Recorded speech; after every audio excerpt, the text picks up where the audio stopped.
Washington's War. We got us a nice little game going on here. As you can see, we are at the strategy phase. I've already dealt out the cards and had a little bit of game going on while we were busy uploading to YouTube. It's a nice fall night. Thanksgiving Eve, as a matter of fact. Got us a little fire going on here. We're all just kicking back. It's gaming season for me. Summer's coming to an end. Work's slowing down. I got a few days off. That's what I bought most of these games for. This is a couple months I get off during the winter. Between getting chores done, I do a little bit of gaming. But back to the game. Here's what's going on. We had our cards dealt out. And you determine, through certain circumstances, who goes first with their being able to play the cards. The British player didn't have any major or minor event cards to play, so he couldn't go first. There's another criteria which he didn't meet, and the American player was able to go first. Now, the American player had the chance to pass and let the British player go first, but, and here's the big but, Washington had to get out of there. He was up here in, what was it, Lexington and Concord. And there was no way I was going to let the British player activate a general, specifically Howe or anyone else. Washington was weak, so I chose to let the American player go first. He played a one-ops card and was able to activate Washington, and Washington, as they say, boogied long. He left here, went over to here, picked up that one combat unit. Down to here is, I think it's 5 movements. That's 1, 2, 3, 4, and 5 is where he's at now. So that was his activation, and the American player's card play during the strategic phase. Now in turn, the British player, when he brings on reinforcements, the British player can just play any kind of op card there is, as long as he only gets one chance though. There's the one chance for the British player, and 2 chances when they put the cards down. These are just reminders. So he played his one ops card, was able to activate all his units, which were 8. He was bringing them all on, and he brought on a general, which was Cornwallis. And he brought Cornwallis on his 8 combat units here at Long Island. So, nice little landing there for the Brits. Chasing that Washington. Wanting that Washington. The game ends if they destroy that Washington. Because he ain't got no combat units. He's going to get overrun anyway, so it's kind of a crisis time for the American player first off in the game here. The Brits are quite strong. They got a lot of good regular units, so strategy for the American player. Only one strategy: get out. Adjust this here a little bit, see if I can. But anyway, Continental Congress is here. I got no way to protect them. You got 8 combat units here, 4, 5 here, more here, more here. You really look at what I'm looking at here. It is the American player's turn.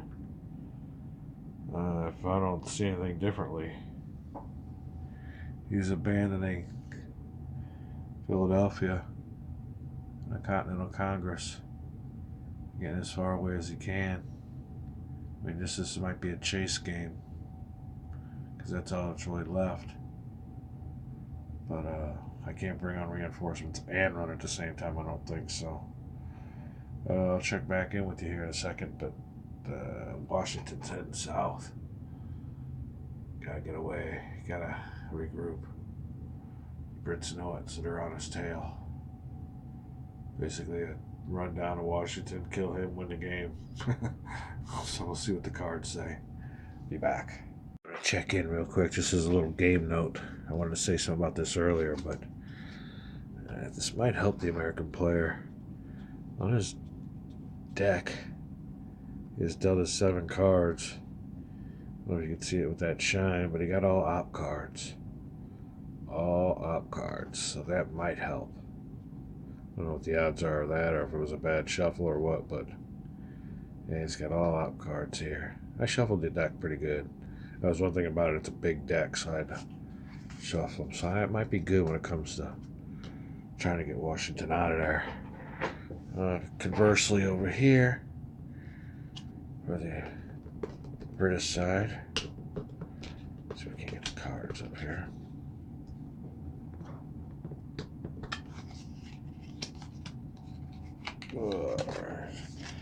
Forgot what his deck was. Oh yeah, he had some good op cards too. Op cards. He'll discard that for a political control marker. And a Iroquois uprising. Alright, let's look peek at the cards. Back to the American player's turn. And see what we can do about Washington. See if we can get him out of harm's way and avoid an early American collapse. Be back. Here we are back. It's the American player's turn, and I think the only strategy the American players got, of course, is to play a one-ops card.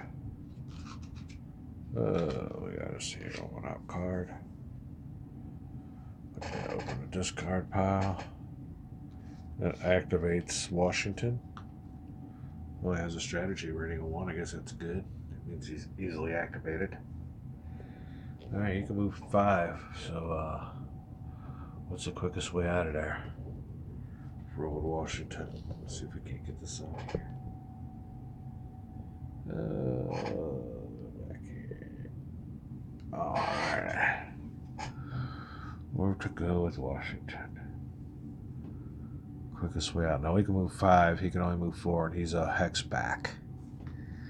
He's behind us. We maybe got some kind of time with the British player to come after me. Would he take care of some business up there? I don't know. I can't chance it. I gotta go. All right, Washington will go the quickest route. Philadelphia. Would be nice if he had some combat modifiers for that fortress, but I don't really see any. I don't see any modifiers, or I'll have to look into it some more, but just glancing over at these player aid cards, I'm not seeing nothing. Can't take that chance either, though. He's got way too many forces up north. He's moving. 1. Should he move out west or help down south? Oh, shoot. He has no more reinforcements in his reinforcements box, so quickest route out. I need to activate me some more generals, too. Get some more guys in the fight. Gotta get rid of Washington first, though. Alright, I think the quickest route's down south, maybe to Richmond. Let us proceed. 1, 2, 3, 4, 5 to Richmond.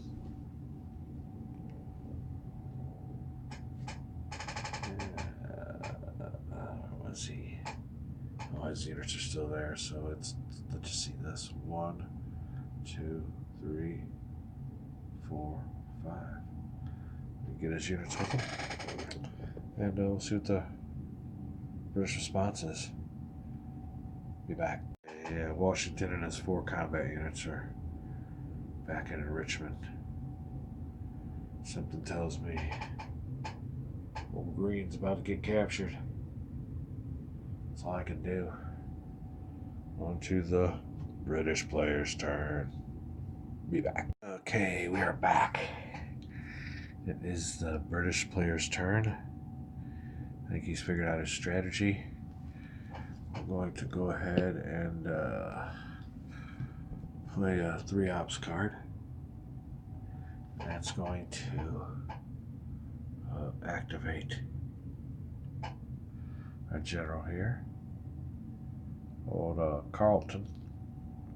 Carlton and his 2 combat units are going to move 1, 2. They can move 4 spaces, 3, and 4, and land in Philadelphia, thereby dispersing the Continental Congress. On his way. Hold on a second. I'm doing this wrong. He's up here. He's going to move 1, 2, capture green, because he has no combat units with him. 3 on New Jersey, and 4. He's also going to disperse the Continental Congress. So the things we need to do is move old General Green. Yeah, they got no focus. Yeah, there you go. Nice counters here. These are neat. These are something new about these counters standing up, and I like it. It's, could kind of maybe get a little cluttered or in the way and they knock over, but just watch what you're doing. He goes up here, the captured spot. So he's captured. And Continental Congress is dispersed. So let me get things moved around here. See if I can't place this on the board. Bit of a movement.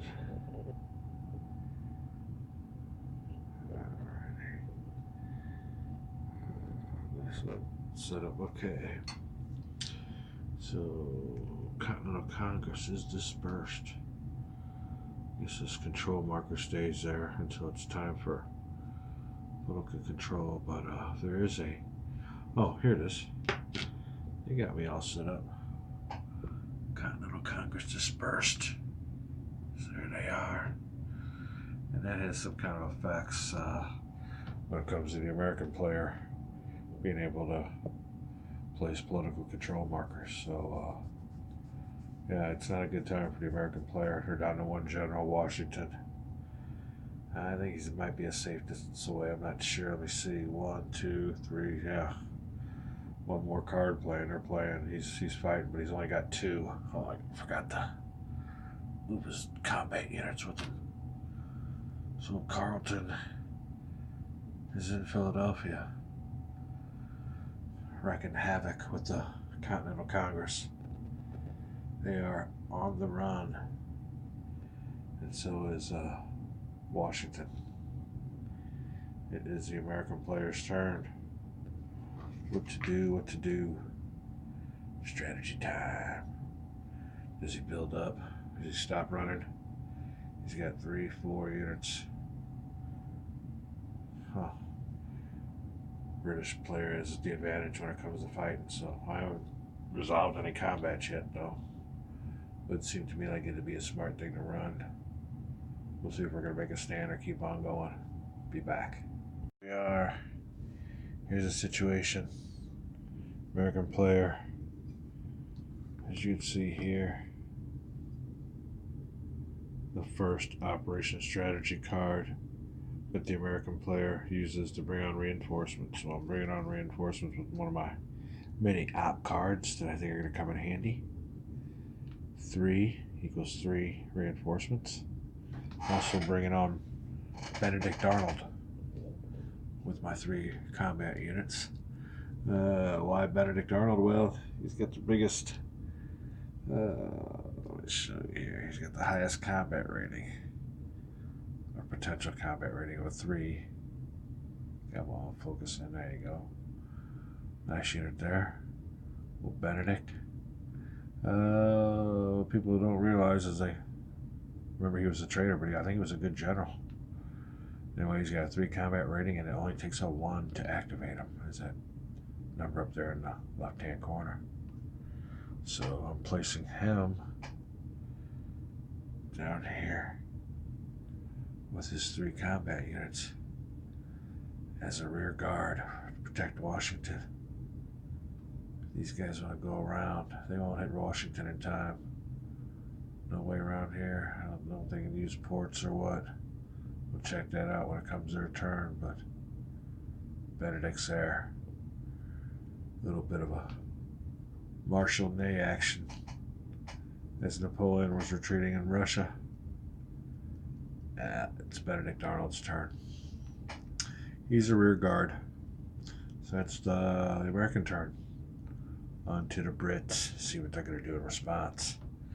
I'm not seeing many political control markers placed on this strategy phase. It's mostly about fighting battles. We haven't fought one yet. That'll be interesting, but we'll see what the British player does in response. Let me know what you think. How's the strategy going? Don't forget to leave your comments. We'll be back.